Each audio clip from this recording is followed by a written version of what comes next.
Let's start with today's AIIMS analysis. आज का सबसे पहला टॉपिक है supreme court verdict retrospective green clearances. इसके बेसिक कंटेक्स्ट के बारे में अगर हम बात करें तो सुप्रीम कोर्ट का कोई डिसीजन आया है where it has stated that a 2:1 majority decision by the Supreme Court recalled or was set aside by its earlier own verdict that had barred the center from granting retrospective और ex post facto environmental clearances. Majority में CJI बियालगवई and justice के विनोद चंद्रन है. Decent में justice उज्जवल भुवन है, who wrote the initial bar verdict. Current status क्या है? The matter is now placed before an appropriate bench for reconsideration of the issue afresh. So majority for recall, economic impact की arguments क्या है कि economic impact cited devastating consequences and massive economic loss around 20,000 crore के आसपास का if critical public projects were demolished. Legal flaws क्या है? Earlier bench erred by ignoring co-equal bench rulings like the Electro Steels Limited that permitted ex post facto ECs in exceptional circumstances with penalties. Dissent यानी against का क्या है? Environmental jurisprudence के बारे में बात की गई है where ex post facto EC that is environmental clearances is an anathema or a curse to environmental law and violates the precautionary principle. Constitutional law undermines the right to clean environment, that is article 21. Governance की अगर बात की जाए तो ये promote करता है violate now regularises the latter culture rewarding law breakers. And conclusion या इम्पैक्ट क्या पड़ा है? The recall does not endorse ex post facto ECs but acknowledge the need for comprehensive legal solution due to economic factors and legal contradictions. Prior EC remains the law. Next topic है आपका world happiness report. Report की अगर बात की जाए publisher UN sustainable development solutions network है. It has been in partnership with wellbeing research centre at the university of Oxford and Gallup. Origin कहाँ हुआ है? Initiated by the UN on urging of Bhutan which champions the gross national happiness over the GDP. India's ranking क्या रही है इसमें? India is typically low. Example 126 in the 2023 report out of 137 countries. 6 key explanatory variables for happiness score. The ranking is based on the respondents' evaluations for their current life and its correlation with 6 key factors. कौन से 6 factors है? GDP per capita, economic production or income, social support, having someone to count on in times of trouble, healthy life expectancy, freedom to make life choices, generosity, recent donations, perceptions of corruption, trust in government or business. India's performance and critics की अगर बात करें तो लो rank क्यों है? India is often ranked lower than most of its neighbours, example Pakistan, Nepal. The paradox is low rank exists despite being the fastest growing major economy and having strong social support networks, that is family or community. Key weakness cited क्या है? Low scores in generosity and high perceptions of corruption. तो ये की weaknesses पाई गई हैं. What is Indian view? Some Indian experts critique that the report for relying heavily on Western parameters like individualism and not adequately capturing the role of collective trust and high aspirations, which can lower the reported current happiness but drive the growth. Next topic आपका it is about the India's cereal management and NFSA.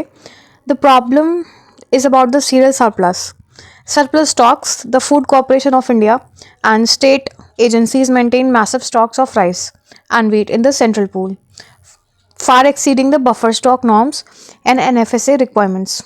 Procurement imbalance भी occur हुआ है. So this is driven by open-ended procurement at the minimum support prices, which incentivizes the farmers to focus heavily on these two crops.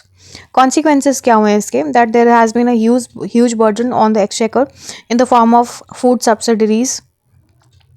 Environmental consequences क्या हैं? This leads to groundwater depletion, especially in Punjab, Haryana, and also soil health issues. Neglects nutritional basis पे अगर हम consequences की बात करें तो ये neglect करता है production of nutri cereals, like millets, pulses, and oilseeds, leading to import dependence and lack of dietary diversity. Now, suggest reforms क्या suggest किए गए हैं? तो क्रॉप डाइवर्सिफिकेशन की बात की गई है. This implements policies to shift MSP or procurement focus towards the millets, pulses, and oilseeds to ensure nutritional security and environmental sustainability.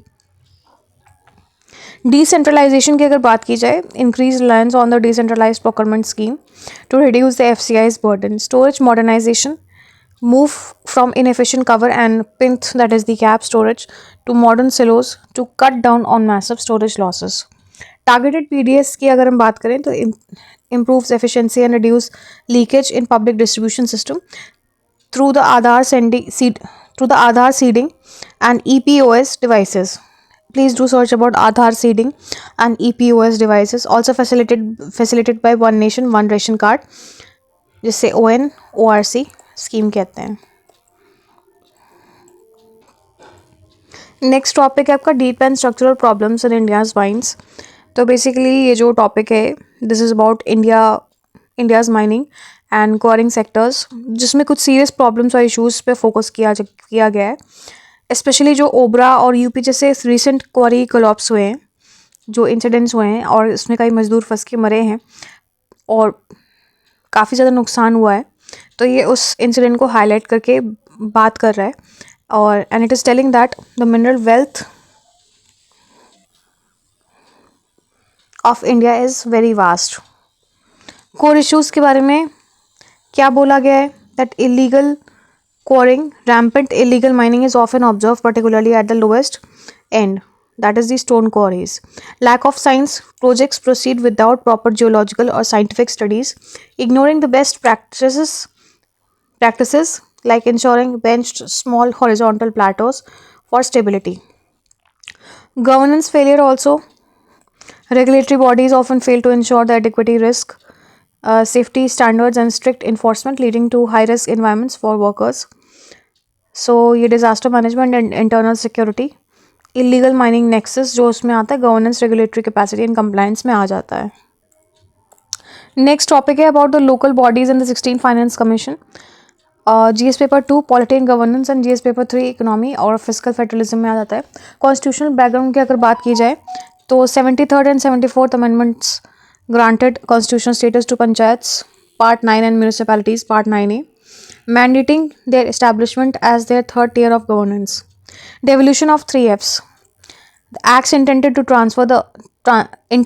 transfer of functions, 29 subjects for panchayats in the Schedule 9, Schedule 11, 18 subjects for municipalities in the Schedule 12, and functionaries and funds to local bodies. तो ये 3Fs हैं जिनके बारे में devolution की बात की गई है. उसके अलावा आर्टिकल 280 का भी मेंशन है यहाँ पर. The central finance commission is mandated to recommend measures to augment the consolidated fund of state to supplement the resources of panchayats and municipalities. State finance commission की अगर बात की जाए तो the state government must constitute an SFC every 5 years to review the financial position of LBs, local bodies, and recommend resource allocation, which are often delayed or the recommendations are not fully implemented. की financial issues of the local bodies क्या बताया गया है यहाँ पर? Local bodies suffer from physical decentralization without the physical autonomy. उसका reason क्या है? सबसे पहले तो हैवी डिपेंडेंस रहता है स्टेट और सेंटर पे, जिसकी वजह से ग्रांट एंड एड और काफ़ी ज़्यादा जो रिसोर्सेज होती है, ओन रिसोर्स जनरेशन होता है, उसमें काफ़ी लैकिंग आ जाती है. Weak OSR, own source revenue. Major OSRs like property tax and user charges are poorly leveraged and collected. Inadequate devolution. State governments often fail to fully devolve the functional autonomy taxation powers promised under 73rd and 74th Amendment Acts. Weak data and accounting. Lack of reliable auditing financial data for panchayats and municipalities hinders the performance assessment and equitable grant allocation. Vertical and horizontal imbalances की अगर बात की जाए, there is a significant mismatch vertical imbalance between functions assigned to LBs and the funds available as well as horizontal imbalance between resource rich and resource poor LBs. So what are the expectations from 16 Finance Commission, जिसके chairman doctor Arvind बनागरिया हैं?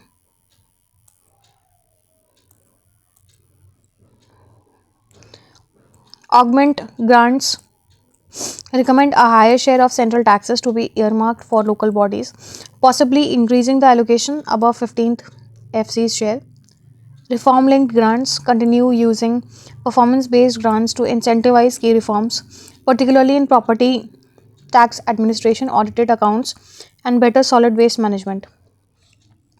Focus on urbanization, specifically address the financial weakness of urban local bodies. Given the rapidly increasing pace of urbanization, strengthen SFCs, encourage states to make the state finance commissions fully operational, transparent, and ensure the implementation of the recommendations.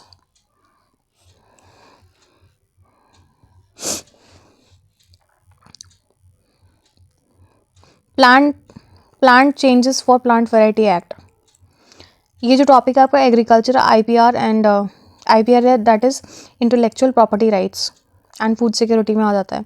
The protection of plant varieties and farmers rights, PPV and FR act 2001, उसके बारे में बात की गई है. Objective क्या है? To establish an effective system for protection of plant varieties, the rights of breeders of new varieties, and the rights of farmers. TRIPS compliance.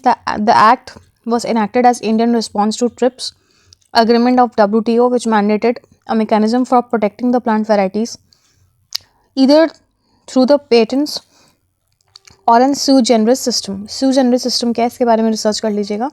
India chose the sui generis unique system. DUS criteria,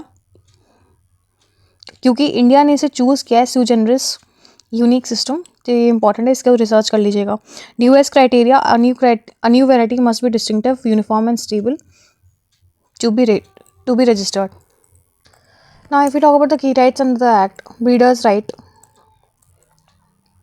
exclusive rights over the protected variety, production, sale और distribution तीनों में लागू होता है. Researchers right, free use of any registered variety for conducting the experiments or research, including the developing of a new variety. Farmers right क्या है? Seed sovereignty, right to save, use, sow, resow, exchange, share or sell farm produce, including the seed of a protected variety, cannot sell as a branded seed. तो ये seed sovereignty है, यानी कि उनके पास right to save है, use है, सो है, Resso है, एक्सचेंज है, शेयर है या सेल फार्म प्रोड्यूस है, including the seed of a protected variety, लेकिन इसे आप ब्रांडेड सीड के तौर पे सेल नहीं कर सकते. ये फार्मर्स राइट है. Registration, farmers who have developed और evolved a new variety can register. Benefit sharing की अगर बात की जाए, entitlement to a share of the benefits derived from the commercialization of a breeder's variety that use the farmer's genetic resources. Compensation, farmers can claim compensation if the protected variety fails to perform as promised. So rationale for plant changes or amendments: asymmetric power, concerns that balance between the rights of breeders, especially large corporations, and farmers, is shifting away from the latter, potentially eroding the farmer's seed sovereignty. Procedural complexity की अगर बात की जाए, the process for farmers to claim benefits, sharing or seek compensation is often complex and difficult to navigate. Definition of ambiguity, need for clearer definitions for terms like variety and essentially derived variety to reduce ambiguity in legal interpretation and disputes. Compulsory licensing, provisions related to compulsory licensing, where the government can allow a third party to produce and sell a protected variety if public demand is not met as a reasonable price, may need strengthening to ensure wider access to essential seeds. So that's all for the day. Here I end my analysis. Thank you and have a nice day. I request you to like, subscribe and share my channel.